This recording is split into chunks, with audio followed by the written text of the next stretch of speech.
"A man who fixes junk will never own anything worth saving," Vanessa Whitmore said, and the people beneath the glass walkway laughed because they believed her. Ethan Cole stood beside a dented flatbed truck with grease darkening the cuffs of his gray work shirt, one hand resting on a clipboard and the other holding the small fingers of his 7-year-old daughter, Lily.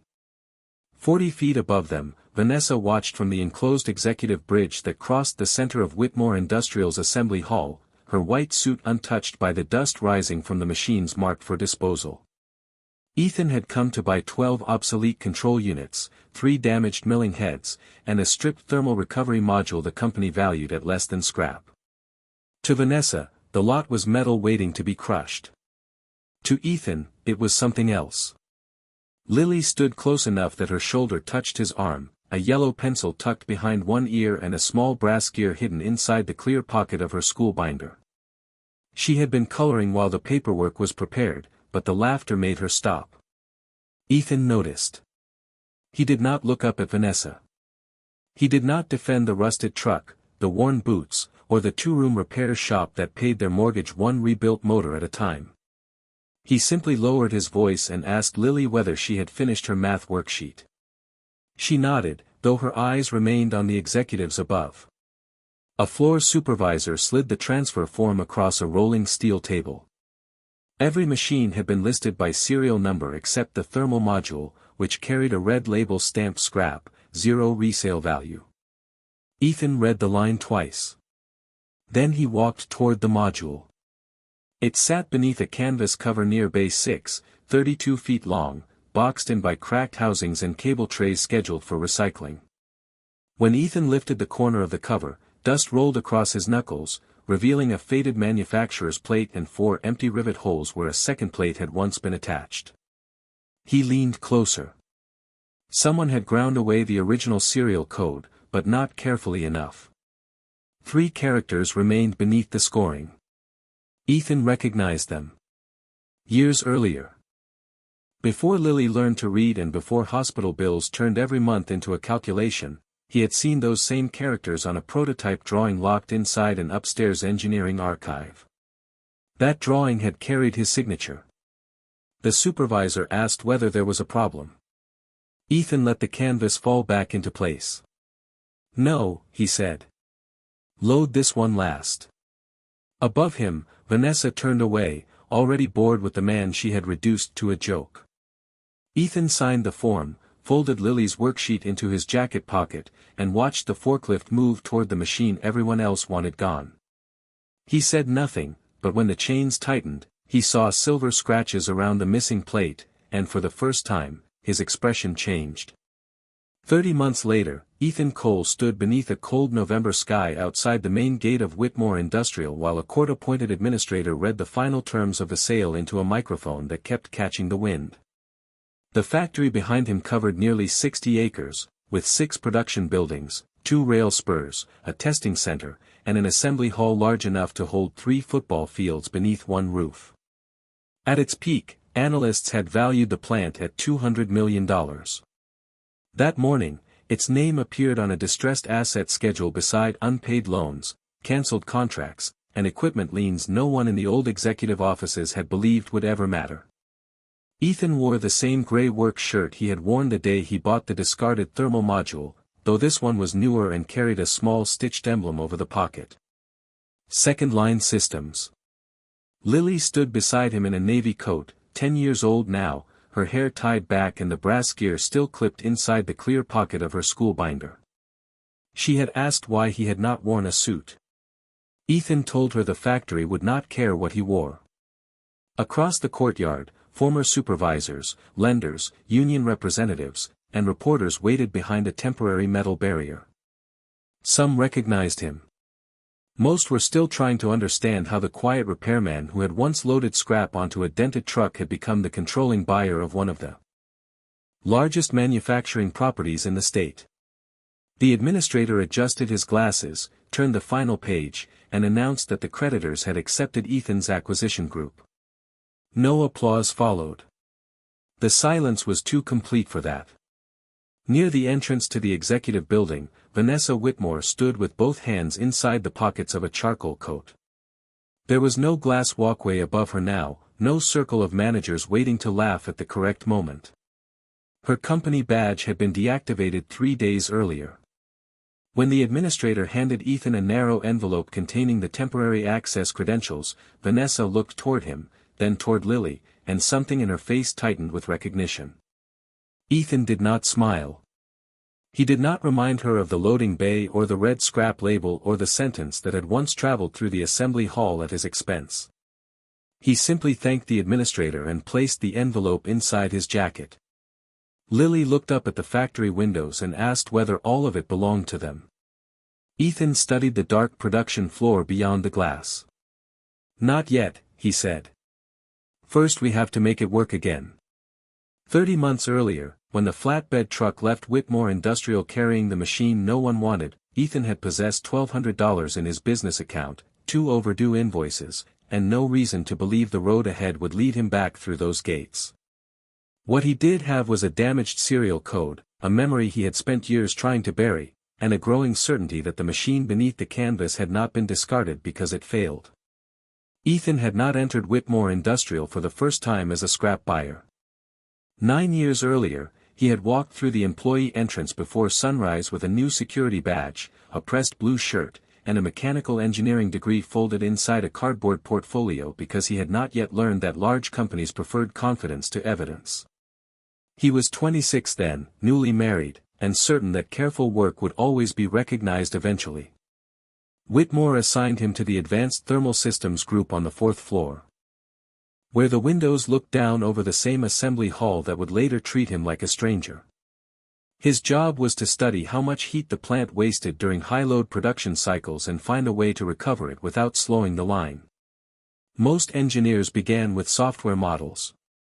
Ethan began on the factory floor.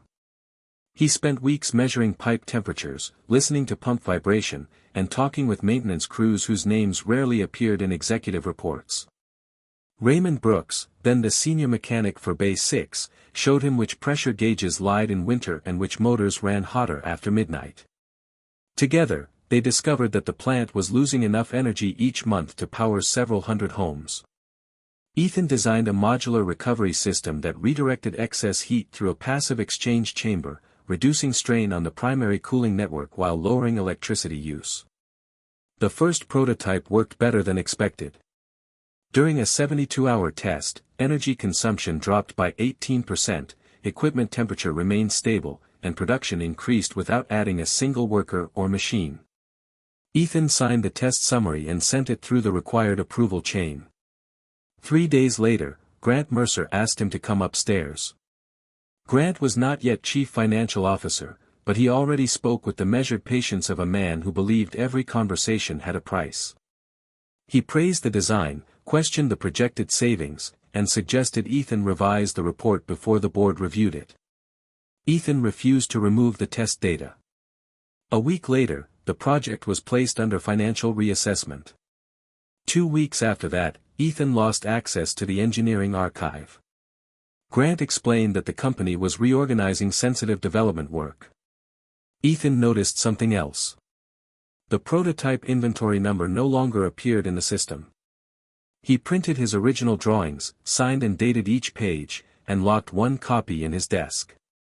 The following Monday, he arrived to find the drawer open and the folder gone. Human Resources called him in before lunch. The official reason was restructuring. Grant sat silently at the end of the table while Ethan surrendered his badge. At home that evening, his wife, Hannah, read the termination letter once, folded it carefully, and placed it beside the brass gear Ethan had carried from the prototype. "Broken does not mean worthless," she said. Years later, standing beside the discarded machine in his small repair shop, Ethan remembered her voice and understood that the missing drawing had never disappeared. Someone had built it. The machine reached Ethan's repair shop just after sunset, its weight bowing the rear suspension of the flatbed as he backed through the narrow alley behind the building. The shop had once been a neighborhood appliance warehouse, 30 feet wide and barely 60 feet deep, with a patched roof, 2 mismatched garage doors, and an office no larger than a walk-in closet. Lily sat at the metal desk near the heater, finishing a spelling worksheet beneath a lamp that flickered whenever Ethan switched on the air compressor. He waited until she had packed her binder before pulling the canvas from the thermal module. Dust rose in a gray sheet and settled across the concrete. Up close, the machine looked worse than it had inside Whitmore. 3 access panels were missing, several copper lines had been cut cleanly, and the control housing carried enough corrosion to suggest years of neglect. But neglect did not explain the polished marks around the fasteners. Someone had opened the unit recently. Ethan ran a flashlight along the frame, pausing where the original serial plate had been removed. The remaining characters matched the prototype designation he remembered, but the internal layout was different from his drawings. The exchange chamber had been widened by nearly 2 inches. The pressure bypass had been rerouted. A secondary cooling loop had been added and then disconnected. These were not random modifications. Someone had continued developing his work after he left. Lily appeared beside him holding the brass gear from her binder pocket. She asked whether the machine was broken. Ethan looked at the cut lines, then at the empty space inside the control cabinet. "It was made to look that way," he said. The missing component was small, no larger than a deck of cards, but without it the entire system would report false temperature spikes and shut itself down before reaching operating pressure. Ethan checked the mounting clips. They were bright beneath the dust. The component had not failed. It had been removed. He spent the next 3 hours tracing wires, comparing old connector patterns, and writing measurements on the back of discarded invoices. Shortly before midnight, Raymond Brooks arrived carrying 2 coffees and a canvas tool roll older than Ethan. He walked once around the machine, placed his palm against the main housing, and said nothing for almost a minute. Then he pointed to a weld along the lower chamber. Raymond had made that weld 8 years earlier during a restricted overnight test at Base 6. He had been told the project belonged to a private development partner and that all records would be sealed. Ethan asked who supervised the test. Raymond looked toward the office where Lily had fallen asleep beneath Ethan's jacket. "Grant Mercer," he said. On the control housing, beneath a layer of grime, Ethan found a fresh inventory sticker dated 4 months earlier. The machine had not been forgotten in storage. It had been operating recently, and someone inside Whitmore had decided it needed to disappear. By 2 in the morning, Ethan had reduced the problem to 1 missing controller, 3 severed sensor leads, and a shutdown sequence that had been rewritten to fail before the system reached useful pressure. Raymond spread the old service diagrams across the workbench while Ethan searched through labeled bins stacked against the back wall. Most of the components in the shop had come from machines other businesses no longer wanted, sorted by voltage, pin count, housing size, and the kind of patience required to make them useful again. Lily slept in the office with her head against a folded sweatshirt, one hand still curled around the brass gear. Ethan found the replacement in a dented metal drawer beneath a box of obsolete relays. It was an industrial temperature controller manufactured 12 years earlier, scratched across the face and worth $14 at a surplus counter on the other side of town. The original unit would have cost nearly $8,000, but the machine did not need the logo stamped on the casing. It needed a clean signal, the correct resistance range, and someone willing to understand why the system had been designed the way it was. Ethan soldered new leads, built a small adapter plate, and rewrote the control limits 1 line at a time. Raymond watched the pressure gauge. Nothing happened at first. The shop remained quiet except for the heater clicking near Lily's chair and rain tapping the patched section of the roof. Then a relay closed. A low vibration moved through the floor. The secondary pump turned once, hesitated, and began to run. Lights came alive across the control panel in a sequence Ethan remembered from a test room 9 years earlier. Green. Amber. Green again. The exchange chamber warmed evenly. Pressure climbed and held. Raymond leaned closer to the gauge, then looked at Ethan without speaking. The machine everyone at Whitmore had called worthless was not merely operational. It was efficient. Ethan connected 3 portable load banks and ran the system until sunrise, recording every temperature change, every energy draw, every fraction of output. At full load, the module reduced power consumption by 17.6%. After Ethan adjusted the bypass timing, the number reached 18.9. That was better than his original prototype. Better than the report Grant had buried. Better than the equipment Whitmore had approved to replace it. When Lily woke, the machine was humming steadily beneath the fluorescent lights, and Ethan was standing at the workbench with both hands around a paper cup of cold coffee. She asked whether he had fixed it. Ethan looked toward the $14 controller mounted inside the open cabinet. "I proved it was never broken," he said. Raymond had already noticed the larger problem. The module's internal memory contained 6 months of operational data from Whitmore, including dates, loads, and energy savings that had never appeared in public reports. Someone had used Ethan's system in secret, then removed it just before the company announced a $42 million modernization contract. The machine had not been discarded to hide a failure. It had been discarded to hide a success. For the next 11 days, Ethan treated the discovery like a problem that could be solved only by removing every reason for someone else to dismiss it. He did not call a reporter. He did not contact Whitmore. He did not tell anyone outside the shop what the machine had stored in its memory. Instead, he printed the data, copied it to 3 separate drives, and began building a smaller version that could be installed without shutting down an entire production line. Raymond brought in an old stainless steel housing from a paper mill. Ethan rebuilt the control cabinet from surplus parts and machined new fittings after Lily went to sleep. During the day, he repaired forklifts, air compressors, and delivery vans to keep the shop open. At night, the thermal module hummed beneath the fluorescent lights while he reduced its footprint from 32 feet to less than 12. The first business willing to test it was Harrison Tool and Die, a family-owned plant 8 miles west of town that produced precision brackets for agricultural equipment. Its owner, Martin Harrison, had known Ethan for years and trusted him enough to listen, but not enough to risk the entire factory. He agreed to a 30-day trial on one machining line, with no installation fee and the right to remove the system if production slowed by even 1%. Ethan accepted before Martin finished explaining the conditions. On the first morning, 3 supervisors stood with crossed arms while Ethan rolled the unit into place on a pallet jack.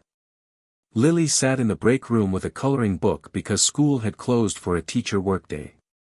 One supervisor asked where Ethan's engineering team was. Ethan looked at Raymond, who was tightening a fitting with a wrench older than the supervisor, and said, "You are looking at it."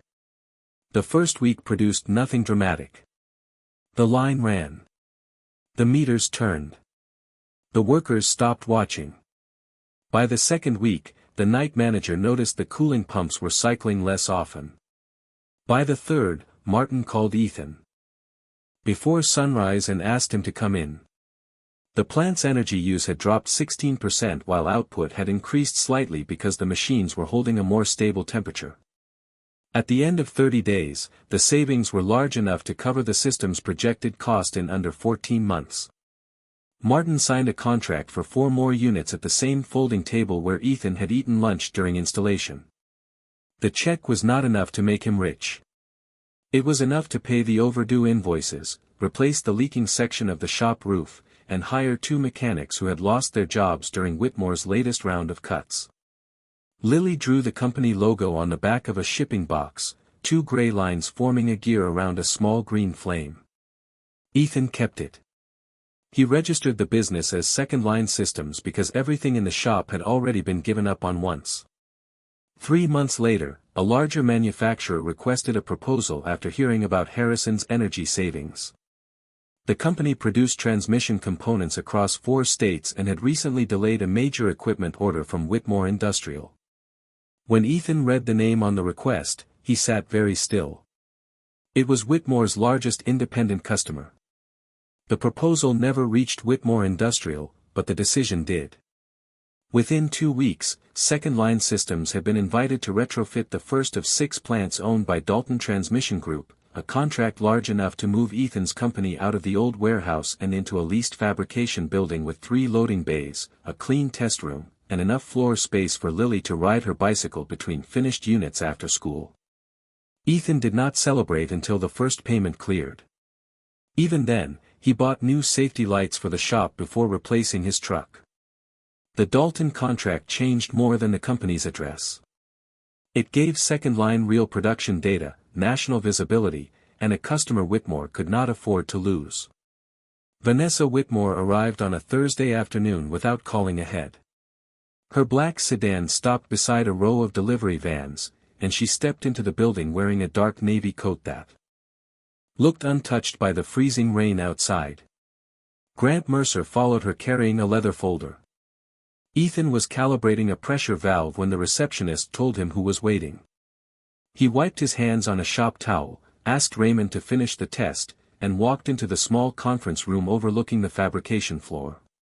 Lily sat at a nearby desk doing long division beneath the company logo she had drawn months earlier, now reproduced in brushed steel on the wall.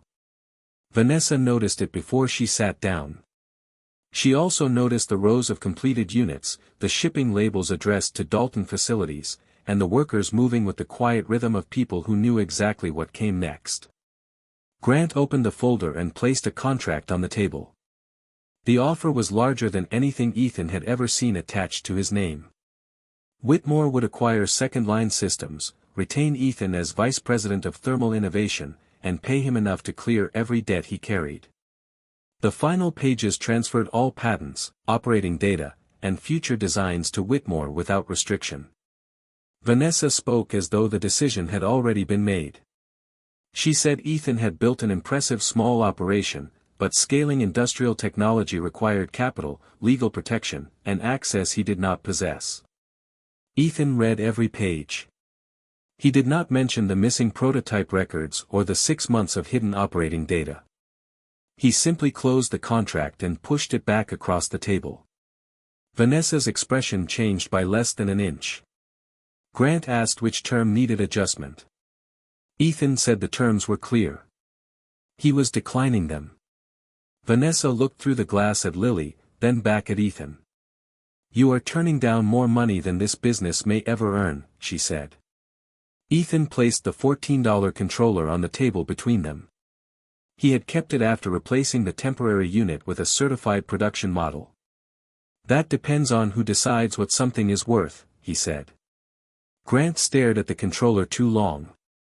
It was the first time Ethan saw fear cross his face. Vanessa rose, buttoned her coat, and left the contract where it was.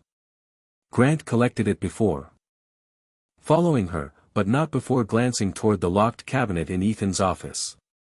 By the next morning, Second Line's primary supplier had suspended all shipments pending a compliance review. The suspended shipments were followed by a letter from Whitmore's legal department claiming that Second Line Systems had developed its equipment from proprietary research Ethan had accessed during his employment 9 years earlier. By Monday afternoon, the bank froze the company's operating credit while its attorneys reviewed the accusation. On Tuesday, Dalton Transmission delayed the next installation payment. On Wednesday morning, 2 state inspectors arrived at the fabrication building with a list of documents long enough to cover the conference table. Ethan gave them access to everything. He did not raise his voice. He did not call Vanessa. He spent the day answering questions while Raymond reorganized the production schedule around the missing components and the workers moved more slowly, careful not to waste what remained on the shelves. By Friday, the main assembly bay was quiet.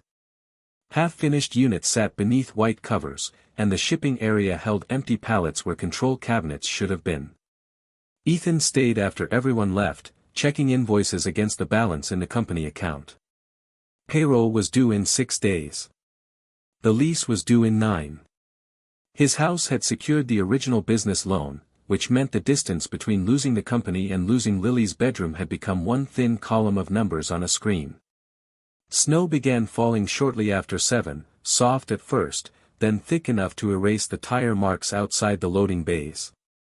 Lily sat across from him at the conference table, working on a science project about renewable energy. She had heard enough to understand that something was wrong, though Ethan had tried to keep the details away from her. Near 9, she disappeared into his office and returned carrying a glass jar filled with folded bills and coins. She placed it beside the invoices. The label on the front read College, written in purple marker. Ethan looked at the jar for a long moment. Then he slid it back toward her. "Your job is to be 7, he said. "Mine is to fix this." Lily did not argue. She carried the jar back to the office, but she left the brass gear on the table. The next morning, a locksmith hired by the building owner placed a temporary chain across the secondary fabrication bay because the bank had challenged Second Line's equipment collateral. Ethan watched through the front windows as the chain tightened around the handles. The sight did not frighten him as much as the silence behind it. At noon, Raymond arrived without his usual coffee. He closed the conference room door and placed an old maintenance key on the table. Years earlier, Whitmore had stored restricted engineering records in Archive Room 4, a concrete basement space beneath Bay 6 that had never been converted to digital storage. Raymond remembered carrying test logs there after the overnight prototype run. Grant had signed the transfer sheet himself. Ethan asked whether the room still existed. Raymond said the building plans showed it sealed during renovation, but no demolition order had ever been filed. The records Ethan needed might still be inside Whitmore Industrial, beneath the floor where the hidden machine had once operated. For the first time in days, Ethan stopped looking at the unpaid invoices. He looked at the key. Raymond could not enter Whitmore with Ethan, and Ethan could not legally walk into a restricted basement using an old maintenance key, so he did the one thing Grant Mercer had never expected from him. He followed the rules. By Monday morning, Ethan's attorney had filed a preservation request with the court, arguing that Whitmore possessed records directly related to the ownership dispute. The judge approved a supervised inspection of Archive Room 4 and ordered both sides to attend. Grant objected twice before the hearing ended. That told Ethan almost as much as the ruling. 3 days later, he returned to Whitmore Industrial through the employee entrance he had last used 9 years earlier. A court officer led the group past Bay 6, where the concrete floor had been resurfaced but the old support columns remained. Vanessa walked several steps behind Ethan, silent beneath the white factory lights. Grant stayed close to the company attorney and kept checking his phone even after the court officer instructed everyone to put their devices away. The basement door was hidden behind a temporary wall marked for electrical storage. Raymond's key no longer fit, but the facilities manager opened it with a master ring. Cold air moved out of the room carrying the dry smell of paper, dust, and machinery that had not run in years. Rows of steel cabinets stood beneath exposed pipes. Most had been emptied. One in the rear corner still carried a faded label reading Thermal Development, Bay 6. Grant said the cabinet contained obsolete maintenance records. Ethan said nothing. The court officer broke the numbered seal and opened the first drawer. Inside were test logs, purchase orders, handwritten calibration sheets, and a bound engineering report with Ethan's name removed from the cover but still visible on the signature page. The dates matched the prototype trials. The performance figures matched the data recovered from the discarded machine. Beneath the report sat a folder of internal memoranda showing that Grant had recommended canceling the project publicly while continuing to operate it privately. Another file listed payments to 3 consulting companies that shared the same mailing address. The companies had billed Whitmore for redesigned components Ethan had created years earlier. Vanessa read the address twice.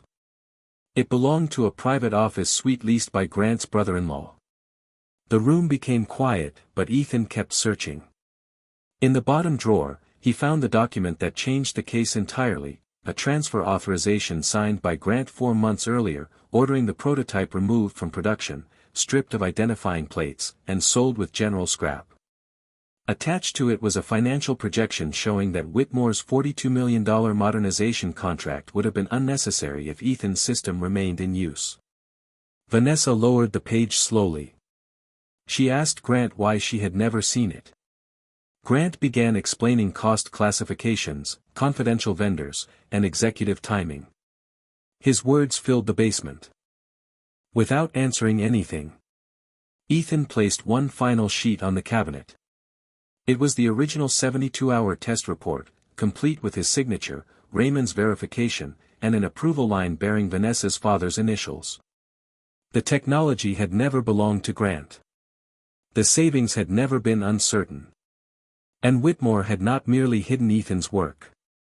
It had paid millions to replace a system that was already succeeding.